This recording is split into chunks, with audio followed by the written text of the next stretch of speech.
असलेले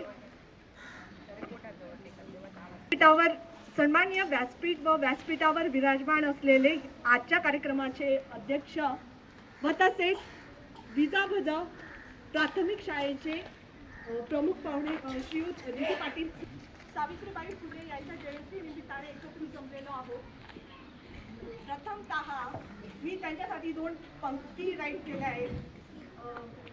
तर बघा, त्यांच्या शिक्षणासाठी आयुष्य वेचले, स्त्रियांच्या शिक्षणासाठी, झटत राहिल्या समाजाच्या सेवेसाठी, झटत राहिल्या समाजाच्या सेवेसाठी, ज्ञानाचा प्रकाश पसरवणाऱ्या तुम्ही क्रांती ज्योती, वंदन करते मी तुम्हाला आज या शुभ प्रसंगी. सावित्रीबाई फुले अर्थात क्रांतीज्योती सावित्री माई म्हटलं जातं, अर्थात आम्ही त्यांना माईच म्हणणार आहोत. त्यांच्यामुळे आम्ही आज इथे उपस्थित आहोत आणि आज मला विचार मांडण्याची जी संधी मिळाली आहे ती अर्थात सावित्रीबाई फुले यांच्यामुळेच आहे. प्रथम शिक्षिका, प्रथम मुख्याध्यापिका, समाजसेविका, समाजसेविकाच नव्हे तर एक उत्कृष्ट काव्यलेखिका असा त्यांचा परिचय. सुमारे जर आपण इतिहासाचा जर मागचा कालखंड बघितला, सुमारे 200 वर्षांपूर्वीचा जर आपण कालखंड बघितला तर त्यावेळेस ज्यावेळेस पेशवाई हे घराणं होतं, काही धर्मानुसार स्त्रियांना हे अनिष्ट रूढी परंपरामुळे त्यांना कमी लेखलं जायचं. कोणत्याही गोष्टीचं त्यांना स्वातंत्र्य नव्हतं.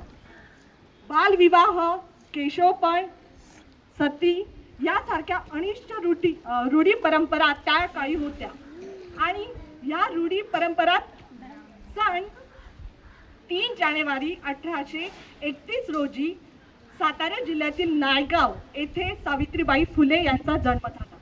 या काळामध्ये बघा, हा कालखंड किती जोखीम होता. त्या काळामध्ये मनुस्मृती हा ग्रंथाचं पालन केलं जायचं. त्या मनुस्मृती ग्रंथामध्ये स्त्रियांना अतिशय दुर्गम आणि अनिष्ट रूढींनी गाजलेला असा त्यांना वागणूक दिली जायची. स्त्री ही मोकळीपणाने विचार मांडू शकत नाही, कुठे जाऊ शकत नाही. याच्यासाठी आपल्याला प्रत्येक वेळेस एका पुरुषाचा आधार घ्यावा लागायचा. अशी ही क्रूर संस्कृतीमध्ये एक क्रांतीचा ज्योत पेटवणाऱ्या सावित्रीबाई जन्माला आल्या आणि त्यांनी हा एक विचार समाजामध्ये प्रस्थापित केला की स्त्रीमध्ये ताकद आहे, ती हा समाज बदलू शकते.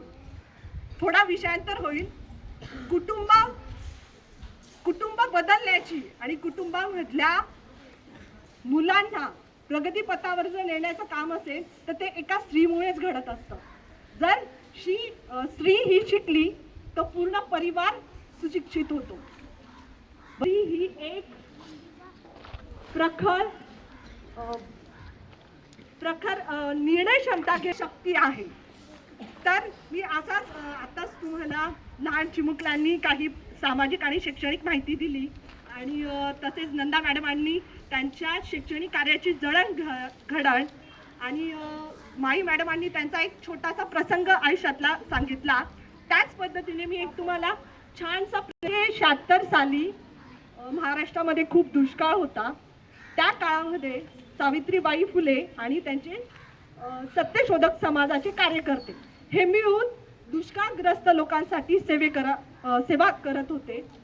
त्या दरम्यान त्या दुष्काळग्रस्त कामगारांमध्ये व लोक हे स्थलांतरित होत होते, कारण तिथे पाण्याची मुबलकता पुरेशी नव्हती. अन्नधान्यासाठी महागलेलं होतं सगळ्या गोष्टी. तर मग ते काय करत होते, हे जे सावकार होते, सावकारांचे कान कापणे व त्यांना त्रास देऊन त्यांच्याकडनं संपत्ती होरपळून नेणे हा प्रसंग घडत होता. आणि हा सगळा प्रकार ब्रिटिश अधिकाऱ्याने ते बघितलं. मग त्यांनी काही पोलिसांच्या अधिकाऱ्यांना लावून याच्यावर योग्य कारवाई घडवावी त्याच्यासाठी काही उपक्रम केला आणि ते लोक पकडलेही गेले. मग नंतर कळालं की त्याच्यामध्ये काही सत्यशोधक समाजाचे काही कार्यकर्ते आहेत त्या लोकांमध्ये.